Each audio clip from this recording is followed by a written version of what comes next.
Welcome to In Your Corner. On today's show, Dr. Stan Harris, beaten, tarred, and feathered, left for dead at the tender age of 6.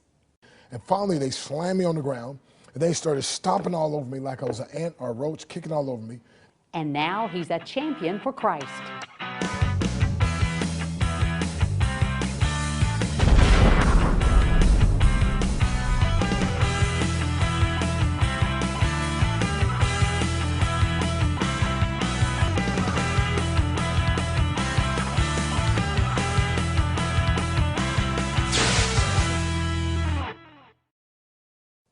Welcome to In Your Corner.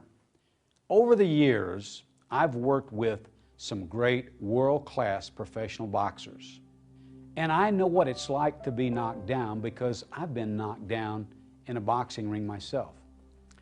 I've watched the great champions, and the great champions always had great coaches.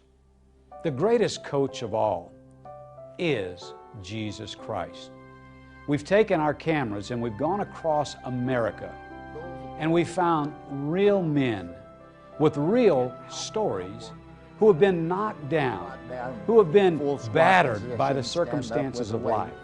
But they've gotten up, they've carried on, and they've become champions because they had the greatest coach of all, Jesus Christ, in their corner. Our special guest today is Dr. Stan Harris. Well, thank you. First of all, I appreciate you having me on the show. It's a blessing to be here with you. As a 6-year-old boy, I grew up in the ghettos of Harrisburg, Pennsylvania. And they call it the projects and so forth. But I was out in the middle of a field playing and a gang of teenagers came my way. I was so afraid I froze right in my tracks. And in essence, I was paralyzed by my fear. Well, the teenagers grabbed me. One guy hit me in the stomach and knocked the air out of me. I don't know if you ever had the air knocked out of you before, but you know, you can't breathe. And they just started beating all over me. Again, I was a 6-year-old boy. This gang of teenagers, they just started beating all over me, pulverized me.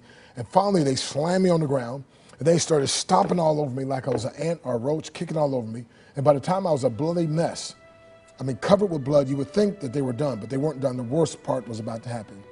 And that is one guy flipped me over to a great big old bucket of tar, poured it on my face, poured it on my body. They took a bunch of feathers. They threw them on me, and they left me there.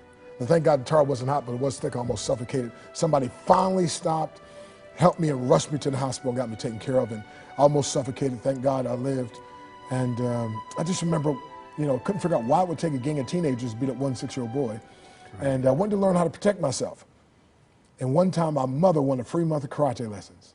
And I went with her there, kicking and chopping and screaming. I thought, man, this is great.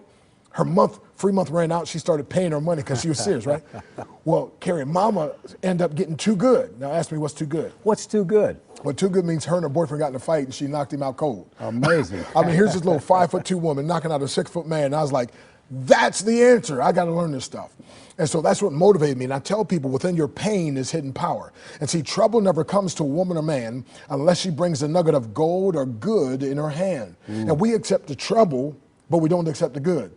You see, oftentimes within the oyster, there's a pearl. Pain and adversity causes some men and women to break. It causes others to break records. And I challenge people, especially today, we're on an anti-bullying campaign, you know, and a lot of children are being bullied.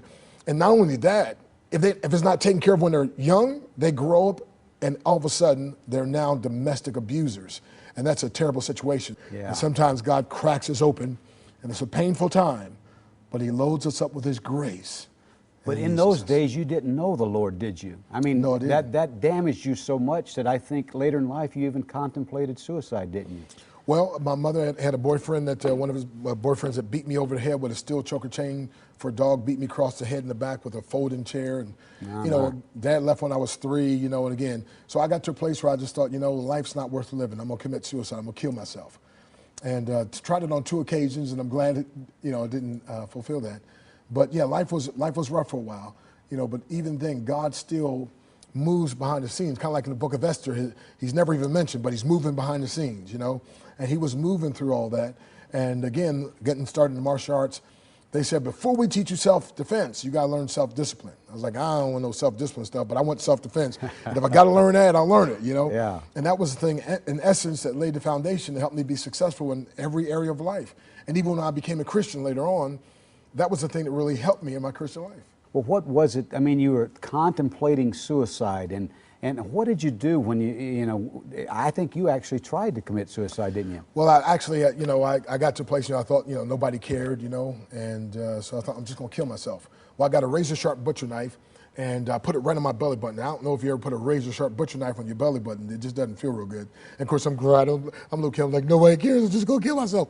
And I got this great idea. I was going to do it nice and slow. I started pouring that thing. It went like, I think it only went like a half inch. I was like, ah! Dropped it on the ground, you know, and I'm bleeding. I'm like, oh my goodness, that hurts too much. I was like, there's got to be an easy way to kill yourself. Well, I'd watched on television where this guy got high on drugs and thought he was a bird and jumped off the top of the, you know, building, and it didn't fly real well. So I got, okay, I'll go to the top story of the house, and that way, if I jump, if I change my mind, you know, it's too late. I'm already. And so again, I went to the top story of the house, put my foot on the window ledge, and I was just about to jump. And I'm crying, I'm thinking, man, nobody cares, I'm just gonna kill myself. I made a mistake and I looked down. I said, man, if I jumped down there, I'll splash to pieces. And so I never did jump. Like when I was preaching one time in Kentucky, a guy walked up, he said, did you ever jump? I was like, no, man, I was born this ugly, what do you think? But if I'd have jumped, I'd have been like, again, thousands of young people and thousands of adults every year who take their lives, and primarily because they feel like no one cares. You know, David said in Psalm 142, I looked on my right hand, Verse 4, but refuge failed me. No man cared for my soul. Hey. And I tell people when the devil gets done with you, that, you know, the devil will squeeze everything he has out of you. You know, sin will take you further than you want to go, keep you longer than you want to stay, cost you more than you want to pay. And when you eat the devil's corn, he'll choke you on the cob every time. Yes. And the devil will squeeze everything out and say, listen, nobody cares about you. Just go ahead and kill yourself. And many a time people get to that place, and that was used to be my testimony. Nobody cares. Nobody cares. And, you know, the amazing thing, though, is when I finally come to Christ, now it's switched from nobody cares to now I know he cares. I know he cares, yeah. Nobody ever cared for me like Jesus. Well, come on now. Amen, brother. Friend, I don't care what you're going through. I don't care how many times you've been knocked down. I don't care how much pain you've suffered. There is hope and there is help for you. We have a group of men here, and if you're battling some issue today, some pain, you want to throw in a towel, you want to quit, you want to chuck it all, I want you to call us and help us talk you through this, and let us help you. The number's right here on the screen. Give us a call today and let us help you overcome whatever you're going through.